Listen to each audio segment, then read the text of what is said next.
अस्सलाम वालेकुम नाजरीन, उम्मीद है आप लोग खैरियत से होंगे। नाजरीन, आज के प्रोग्राम का आगाज़ हम एक अच्छी ख़बर से करते हैं। जमात इस्लामी के साबिक़ सैनेटर मुश्ताक अहमद, उनकी रिहाई अमल में आई है। आपके इल्म में होगा कि वो गज़ा के मुसलमानों के लिए इमदादी सामान लेकर जा रहे थे और इसराइलियों ने उनको गिरफ़्तार कर लिया, तो वो उनकी कैद में थे।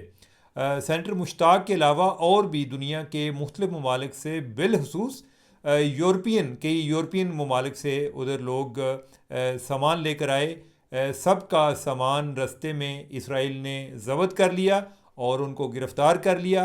फिर बहुत सारे लोग जो हैं उनको डिपोर्ट कर दिया। जो सेनेटर मुश्ताक हैं, इनके बारे में हमारे नॉलेज में ये था जी कि उनको अभी नहीं छोड़ा।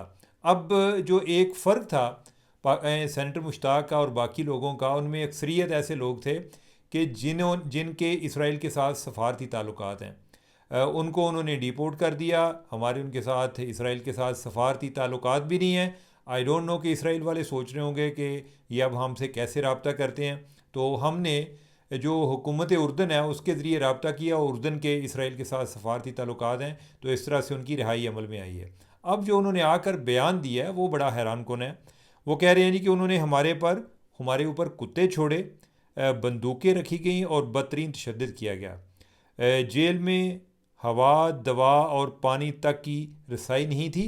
अपने मुतालबात की मंजूरी के लिए जेल के अंदर 3 दिन तक भूख हड़ताल की। मुश्ताक अहमद साहब का कहना था कि फ़लस्तीन की आज़ादी की जद्दोजहद जारी रहेगी।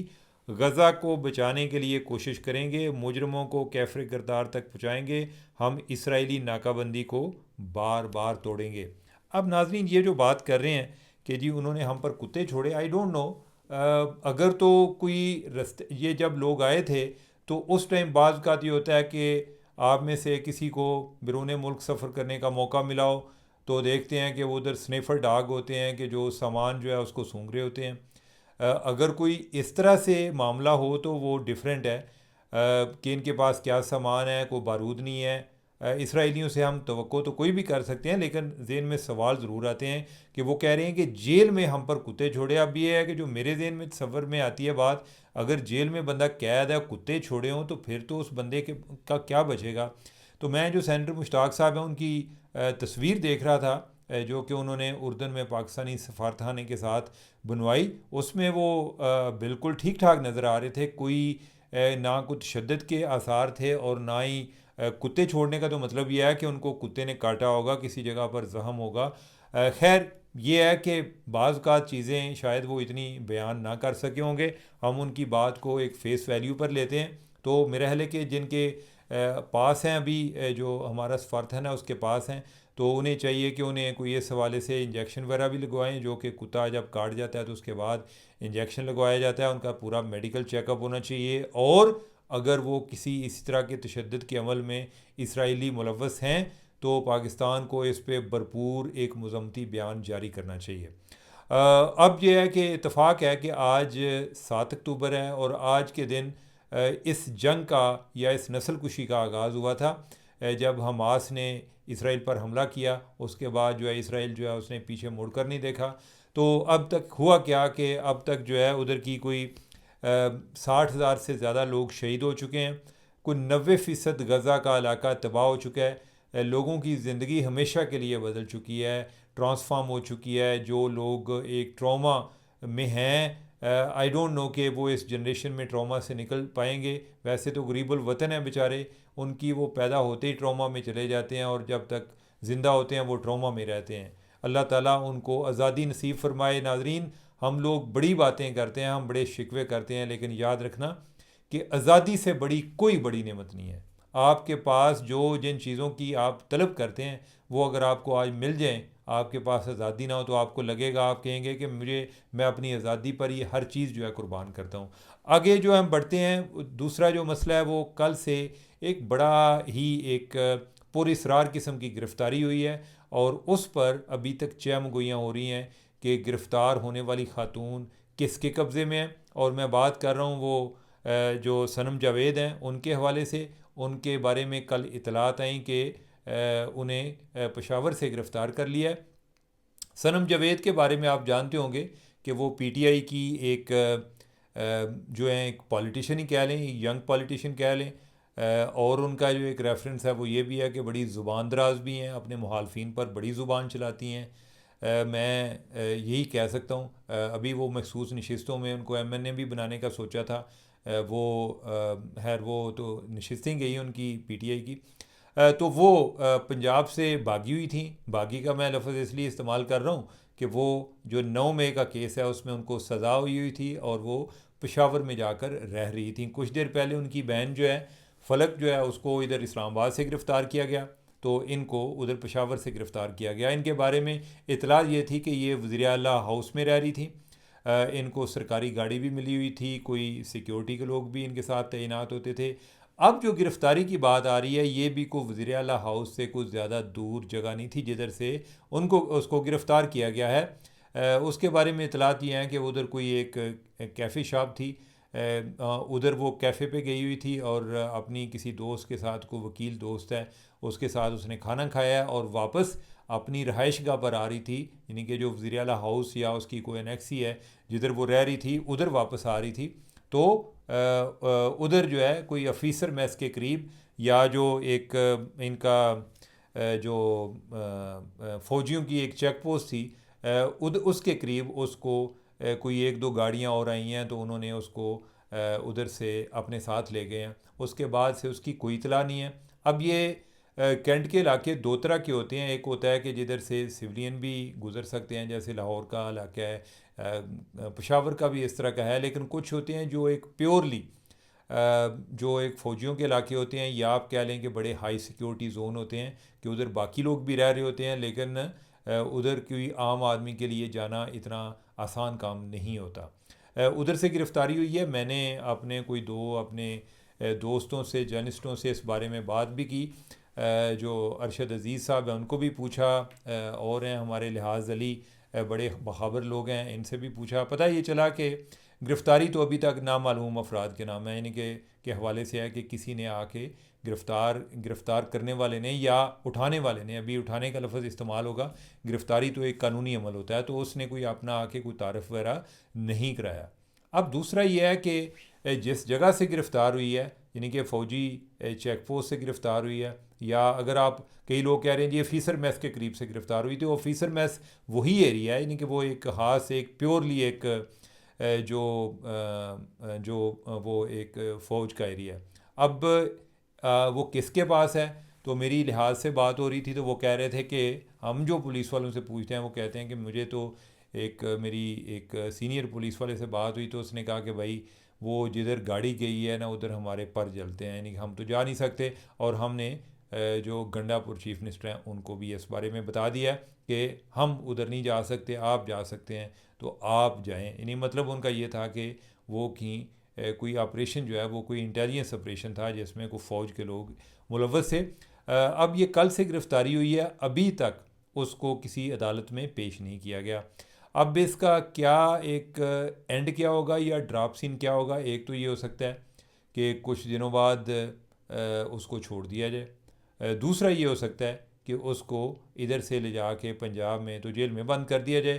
पंजाब पुलिस वाले जो हैं, गिरफ़्तार जिसने भी किया है वो ज़िम्मेदारी कबूल कर लें कि हाँ हम उधर गए थे और ये हमें मतलूब थी, तो लिहाजा ये 9 मई के केस में इनको सज़ा हुई थी तो हमने इनको गिरफ़्तार किया है। जब से ये PTI की एक इस्टेब्लिशमेंट के साथ टेंशन चल रही है, उस टाइम से कई जो लोग हैं पंजाब के PTI के, वो उधर उन्होंने जाके पनाह ली हुई है KP में, और ख़ास तौर पे उन लोगों ने कि जो इस टाइम यानी कि जिन पर कोई किसी किसी केस में उनको सज़ा हुई है। जो वकास अकरम शेख हैं वो भी उधर ही जाकर रह रहे होते हैं। सनम जावेद भी उधर ही रह रही थी। हमाद जो है यानी कि उसके बारे में कोई मुतज़ाद इतलात होती हैं, कोई लोग कहते हैं हमाद अज़हर जो हैं वो पंजाब में ज़्यादा रहते हैं, कोई कहते हैं इधर रहते हैं। मुराद सईद जो है यानी कि वो भी मुसाफिर है, कभी उसके बारे में आता है कि गिलगित बल्तिस्तान में है, कभी कश्मीर में है, कभी KP में है। तो एनीवे ये मामला चलते रहते हैं, लेकिन इसकी गिरफ़्तारी जो है ये बड़ी एक बायस ताज्जुब इस सेंस में कि नाजरीन जो PTI के भी लोग हैं ना उसमें भी आगे मुख्तलिफ़ फ़िरके आप समझ लें कि कोई जो है वो फ़ौज को टारगेट कर रहा है, कोई नून लीग को टारगेट कर रहा है, कोई दोनों को टारगेट कर रहा है। तो ये वाली जो है जो सनम जावेद है, इसके बारे में ये आता था कि ये फ़ौज को टारगेट नहीं करती, ये नून लीग को बहुत ज़्यादा अलबत्ता टारगेट करती है, और ये गंडापुर के करीब भी समझी जाती थी। बुशरा बीबी के साथ भी थी इन अ सेंस, यानी कि वो सारा ग्रुप था। बाकी जो अलीमा खान ग्रुप है, ये इनको वो पसंद नहीं करती थी, इनके बारे में कोई जो है ना ला ला के जिमें गल्लां करी दी ना, तो इस तरह की कोई बातें भी करती थी। तो एनीवे उठाने वाले जो हैं, इसमें क्या हिकमत थी, उन्होंने क्यों उठाया है, क्या कौन सी बातें हैं कि जो उनको वैसे दूर से वो नहीं कर पा रहे थे, चेक कर रहे थे, तो अभी उन्होंने उठा के तो उन्होंने सोचा कि हम जो है फ़ेस टू फेस बातें कर लें, ये आने वाले दिनों में पता चलेगा। और सिर्फ यही नहीं है आज, बल्कि एक और गिरफ़्तारी मुमकिन थी, और वो इनके नैब के जो या अकाउंटेबिलिटी के एडवाइज़र हैं, और वो कौन है, वो एक रिटायर्ड फ़ौजी हैं, ब्रिगेडियर मुसद्दक अब्बासी साहब। वो पहले इनके कुछ नैब में भी सर्व कर चुके हैं, डीजी केपी के तौर पे सर्व कर चुके हैं, फिर पंजाब में पीटीआई की गवर्नमेंट में कोई डीजी एंटी करप्शन या कोई इस तरह का ओहदा भी उनको मिला हुआ था। आजकल जो है वो फिर केपी गवर्नमेंट के साथ हैं। तो उनकी गिरफ़्तारी के लिए कोई इतलात थी कि कोई एफआई वाले आए थे, और ये थाना शिरकी बनता है, और वही एरिया वही है, जुरिस्डिक्शन वही है जिधर से सनम जावेद गिरफ़्तार हुई है। तो वो खैर उन्होंने जाके थाने को बताया जी कि हम गिरफ़्तार करने आए हैं, हम पहुंच गए हैं। तो फिर जो मुसद्दक अब्बासी साहब हैं, उनके और वो और एक और कोई ब्रिगेडियर डायरेक्टर थे कोई एंटी करप्शन की, जो कि मतलूब थे, जिनको इन्होंने गिरफ़्तार करना था, उन्होंने जाके आगे कोई अदालत से ज़मानत ले ली है, और अभी फॉर नाउ वो बच गए हैं। आगे क्या बनेगा वक्त बताएगा, लेकिन ये कुछ लग ऐसे रहा है कि जैसे अब जो रुख है तोपों का, रुख वो पेशावर की तरफ हो गया, कि ये तासर पाया जाता है कि उधर बहुत सारे लोग जो हैं, जो कि पंजाब में मतलूब हैं या किसी और जगह पर मतलूब हैं, उन्होंने पेशावर में जाके उसको एक सेफ़ हेवन बनाया हुआ है, तो लिहाजा इनको फ़िक्स करने की ज़रूरत है। ये है या कोई और मामला है, ये जो है यानी कि वही जानते हैं, करने वाले जानते हैं, हमें तो इसके बारे में कोई आइडिया नहीं है। तो नाजरीन, अब जो यानी कि हम आगे बढ़ते हैं, एक और जो बड़ी एक अहम ख़बर है, वो है आदिल राजा के हवाले से, कि आदिल राजा जो हैं, आदिल राजा को आप जानते हैं कि एक रिटायर्ड मिलिट्री मैन है, यानी कि मेजर रिटायर्ड आदिल राजा, उनका कोर्ट मार्शल भी हुआ है इन एब्सेंशिया। वो जो इस टाइम लंदन में होते हैं, और तकरीबन तमाम हदूद क्रॉस कर चुके हैं अपने अदारे के हवाले से, जो भी उनके ज़ुबान पे आता है यानी कि वो कह देते हैं, और जो सोचते हैं वो कर देते हैं। तो अभी जो है उन्होंने किया, उन्होंने एक इंटरव्यू किया है राजा आदिल ने। किसका इंटरव्यू किया है? एहसानुल्लाह एहसान का, जो कि तालिबान के साबिक तर्जुमान है। वही एहसानुल्लाह एहसान कि जिसका को पहले एक दो मेन स्ट्रीम मीडिया ने भी इंटरव्यू किया था, और उस पर काफ़ी तनकीद का निशाना बनाया गया था।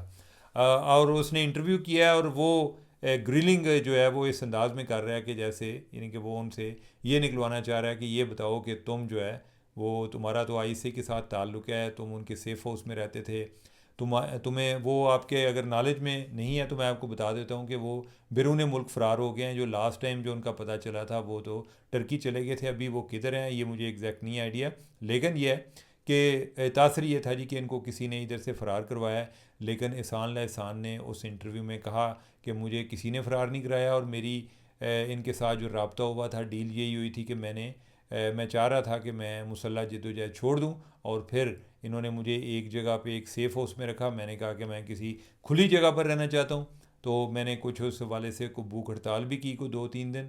फिर उन्होंने मुझे एक बड़े घर में शिफ्ट कर दिया, उधर से हमने कोई जगह तलाश की और हम निकल गए। अब इस पे वो पूछता है इनके जो आदिल राजा है कि फिर आपको आईएसआई ने निकाला। वो कहता है जी आईएसआई जो है यानी कि मैं इनको पसंद ही नहीं करता, मैं इन पर लानत भेजता हूँ। तो फिर वो कहता है कि तुम क्या फिर रॉ के साथ मिले हुए हो? वो आगे से उसको कहता है कि अच्छा तुम्हारे बारे में भी ये बातें आती हैं कि तुम भी रॉ के लिए काम कर रहे हो, यानी कि किसकी बात कर रहे हैं? मेजर आदिल राजा की, कि तुम भी रॉ के लिए काम कर रहे हो। तो इस पे उनकी बातें चलती हैं। ओवरऑल एहसान जो है वो ये तासर देने की कोशिश करता है कि मैं बहुत इंडिपेंडेंट हूँ, मेरा फ़ौज के साथ कोई उस तरह से रब्ता नहीं है, मैं अपनी ज़िंदगी गुजारना चाह रहा था, एक पुरअमन ज़िंदगी। इन्होंने मेरे लिए फिर भी मसाइल पैदा किए, फिर मैं उधर से भाग गया। बाकी जो है यानी कि वो उससे वो ये भी पूछता है कि जो आर्मी पब्लिक स्कूल पेशावर है उस पर जो हमला हुआ था तो आपकी जमात ने किया था? वो कहता है कि नहीं हमारी जमात नहीं थी, मैं टीटीपी से निकल के जमात उल अहरार में दाखिल हो चुका था। तो लिहाजा यानी कि हम उसके ज़िम्मेदार नहीं हैं। लेकिन जो टीटीपी आजकल मुसल्ह फ़ौज को टारगेट कर रही है, पुलिसमैन को टारगेट कर रही है, इसको वो पूरी तरह डिफेंड करते हैं, यानी कि ये लोग जो हैं ये डिज़र्व करते हैं। और ओवरऑल वो इमरान खान का उसको कहा जी उसने कि बहुत सबसे पॉपुलर लीडर है, और वो उसने उसकी बड़ी तारीफ़ की। और उसने कहा जी कि जो तालिबान को पाकिस्तान में बसाने वाला जो मूव थी वो भी बेसिकली ये इमरान खान की नहीं थी, या ये था कि वो उसमें मिलिट्री इस्टेब्लिशमेंट जो अपना रोल अदा कर रही थी। तो ओवरऑल यानी कि उसने जो अफ़गानिस्तान के तालिबान हैं उनको बेल आउट किया है कि वो बहुत अच्छे लोग हैं, और पाकिस्तान की हुकूमत जो है ना वो इंतहाई बुरी है। और मेरा ख्याल है कि ये बातें सुन के राजा आदिल जो है उसको उनकी बातों पर यकीन आया होगा कि अगर आप जो है इन सबको लान तान करते हैं तो उस हद तक तो आप ठीक हैं। तो ओवरऑल नाजरीन आजकल जो अलाइंस है ना वो बड़े अजीब से बनते जा रहे हैं कि कोई लोगों के आपस में लड़ाइयाँ हैं, और उस बुनियाद पे वो इस एक्सट्रीम पर पहुंच गए हैं कि वो एक तालिबान एक जो लीडर है यानी कि उसके साथ भी मिलने को या आगे चलने को तैयार बैठे हुए हैं। तो ये आज के लिए मेरे पास मैं एक दो और टॉपिक्स हैं उन पर बात करना चाह रहा था, लेकिन इस डर से कि गुफ्तगू तवालत इख्तियार करती जा रही है, मैं सोच रहा हूँ कि मैं कल उन पर बात करूँगा। तो मुझे तब तक के लिए इजाज़त दें। अल्लाह हाफ़िज़।